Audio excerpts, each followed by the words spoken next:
Okay, so imagine like having to flee your home, Right. right? You have to leave like everything you know behind, keep secrets, even from your friends. Mhm.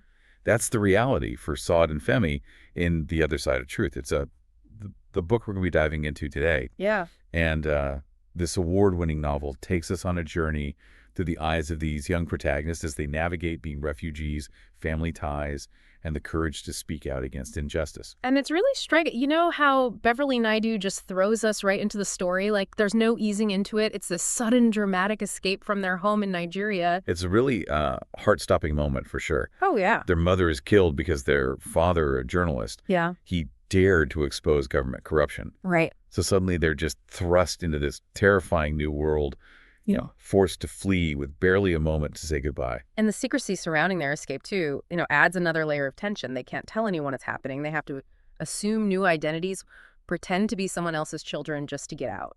It really highlights how precarious their situation is, how fragile their lives have become. Absolutely. And then they arrive in London, this bustling, overwhelming city that's so different from anything they've ever known. They're supposed to meet their Uncle Dale, but he's nowhere to be found. Yeah.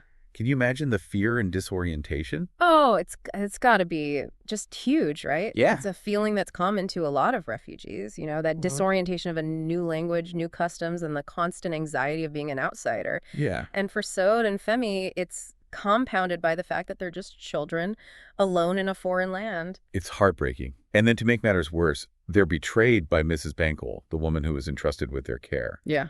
She just leaves them stranded at Victoria Station, like they don't even matter. It's a harsh reminder that even when you're seeking safety, you can encounter cruelty and indifference. It makes you think about how easily people can be dehumanized, especially when they're seen as other. It's a good thing they encounter Mrs. Appius, this Ghanaian woman who offers them a glimmer of hope amidst all this despair.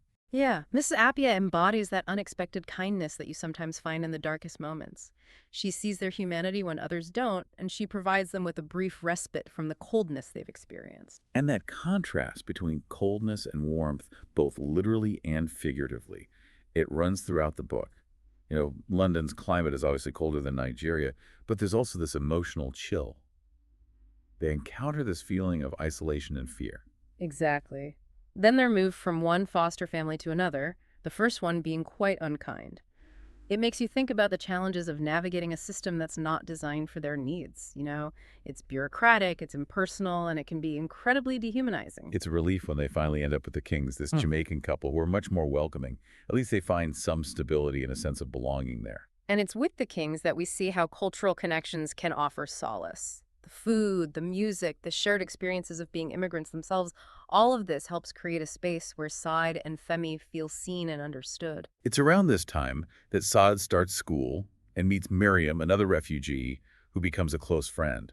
They find strength in their shared experiences, don't they? Yeah, absolutely. Having someone who understands your unique struggles, who you don't have to explain everything to, is invaluable. It's that sense of you get me that can make all the difference when you're feeling lost and alone. But it's not all smooth sailing. They also encounter bullies like Marcia and Donna, who target them for being African. It's a stark reminder that prejudice exists everywhere, even in a supposedly welcoming new home. And it's interesting how this connects back to Saad's father's situation. He was targeted for speaking truth to power in Nigeria, and now his children are facing a different form of silencing through bullying and discrimination. That's a really powerful observation. And throughout all of this, they're carrying this heavy weight of worry for their father. They don't know if he's alive, if he's safe, they'll ever see him again. It really highlights the enduring strength of family ties. Even though they're separated by continents, that love and concern is a constant presence in their lives. It fuels their resilience, their determination to keep going. And then comes this incredible twist. Their father manages to escape to London.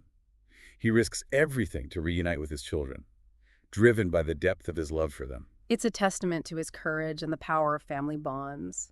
But then tragically, he's arrested because he doesn't have the proper documentation. It's a devastating blow, especially after all he's risked to be with his children. It's like a cruel joke, isn't it?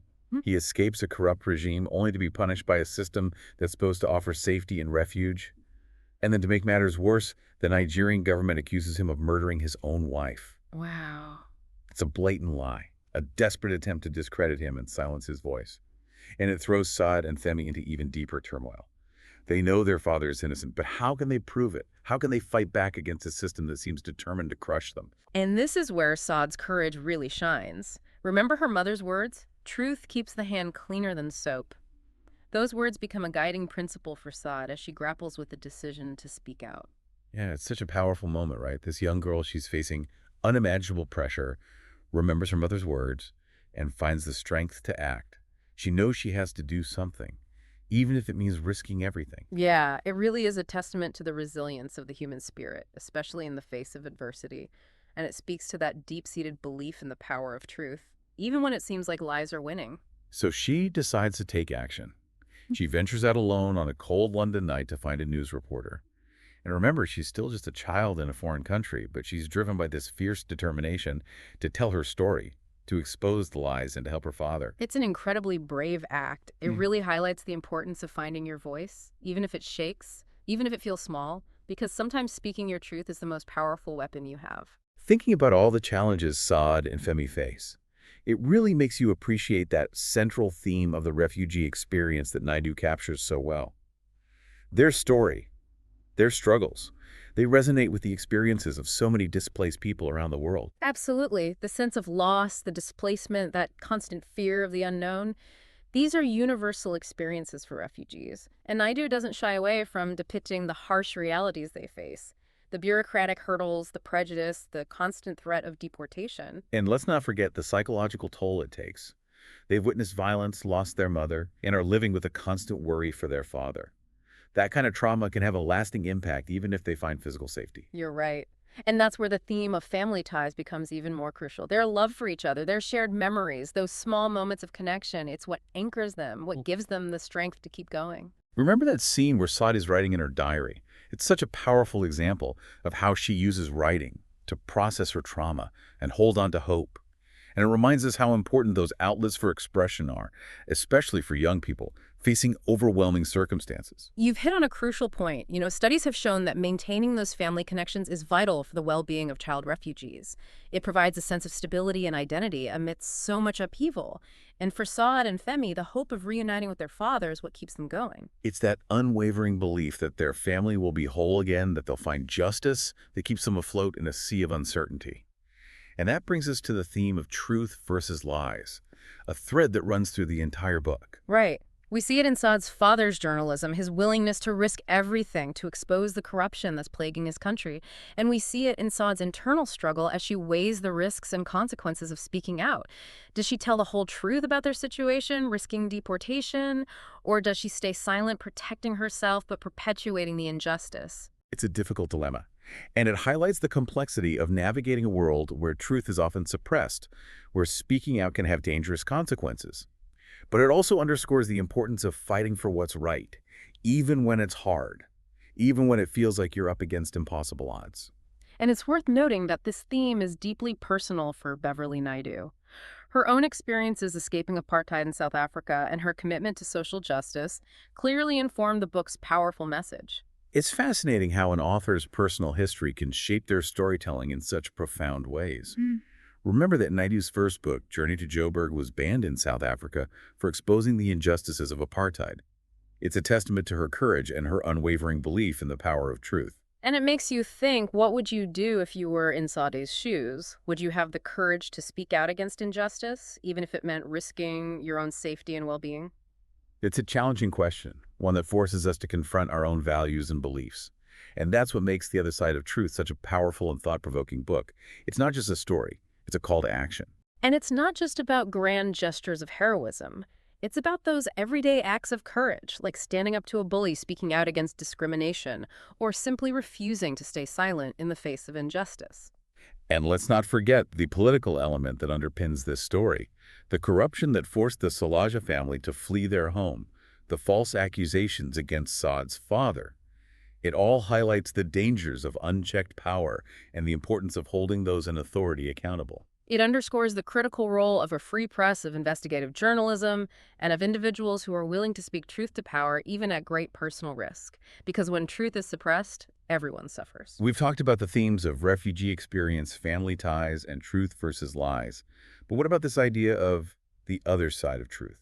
What do you think Naidoo is trying to convey with that phrase? It's a thought-provoking question, isn't it? And I think it's open to interpretation. Is it about finding justice for their family? Is it about returning to Nigeria and rebuilding their lives? Or is it something more internal, a journey of self-discovery and healing? Maybe it's all of those things. Maybe it's about recognizing that truth isn't always clear-cut, that there are multiple perspectives, multiple sides to every story.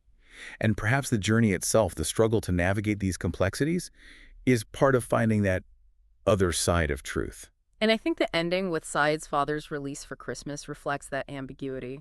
It's a moment of joy and relief, but it's also tinged with uncertainty. They're still living in limbo, unsure of their future, still grappling with the trauma of their past. It's a bittersweet resolution, isn't it? And it mirrors the reality for so many refugees. Even when they find physical safety, the emotional and psychological journey continues. Exactly. And that's the brilliance of Naidoo's storytelling. She doesn't offer easy answers or neat resolutions. She leaves us with questions, with a sense that their journey is far from over. It makes you wonder, what will that other side of truth look like for Sade and Femi? Will they ever truly feel safe at home again? Will the shadows of their past, always linger? It's a question that goes way beyond the pages of this book. It makes us think about the impact of displacement over time, the scars that trauma leaves. And it reminds us that the journey to healing and wholeness, it's often long and winding. And as we reach the end of this deep dive, I keep coming back to that image of Sade and Femi writing letters to their grandmother in Nigeria. They're clinging to that dream of going home one day. It is such a poignant image. It speaks to the power of hope that even after facing unimaginable hardship, they haven't given up on the idea of going back to their roots, to a place where they belong. But it also raises questions, right? Yeah. Will that homecoming, if it ever happens, live up to their expectations? Will they be welcomed back with open arms, or will they find that Nigeria has also changed while they've been gone? It's impossible to know for sure, but I think that's part of what makes The Other Side of Truth such a powerful and enduring story. It doesn't offer easy answers or neat resolutions. Instead, it invites us to grapple with these complex questions, consider multiple perspectives, and embrace the ambiguity of life's journey. And it challenges us to look beyond the headlines, to see the human faces behind the statistics, to recognize the resilience and the courage of refugees and immigrants who are often dehumanized and marginalized. Absolutely. And I think it also calls us to action. How can we in our own communities create spaces where refugees and immigrants feel welcomed, valued, and empowered to share their stories? How can we contribute to building a world where they're not seen as other, but as fellow human beings, deserving of dignity, respect, and compassion? That's a powerful and timely question. And it brings us back to the heart of what this deep dive has been about, exploring the themes of displacement, family truth, and the search for belonging. And while the story of Sade and Femi is fictional, it does reflect the real-life experiences of countless refugees around the world who are navigating similar challenges, facing similar uncertainties, and holding on to similar hopes for a brighter future. The Other Side of Truth is a book that stays with you long after you finish reading it. It sparks conversations, challenges assumptions, and invites us to see the world through a different lens. And for those who want to explore Naidoo's work further, I highly recommend Journey to Joburg. It's set in South Africa during apartheid and also deals with themes of family courage and fighting for what's right, but from a different cultural perspective. It sounds like another deep dive waiting to happen. But before we wrap up, I want to leave our listener with this final thought. The Other Side of Truth is a story that ultimately leaves us with a sense of hope, a belief in the resilience of the human spirit, and a reminder that even in the darkest of times, the search for truth and the power of love can light the way forward. Beautifully said. And I think that's a message that resonates deeply no matter where we come from or what challenges we face in our own lives. Thanks for joining us on this deep dive. We hope you found it insightful and thought-provoking. Until next time, keep exploring, keep questioning, and keep seeking your own other side of truth.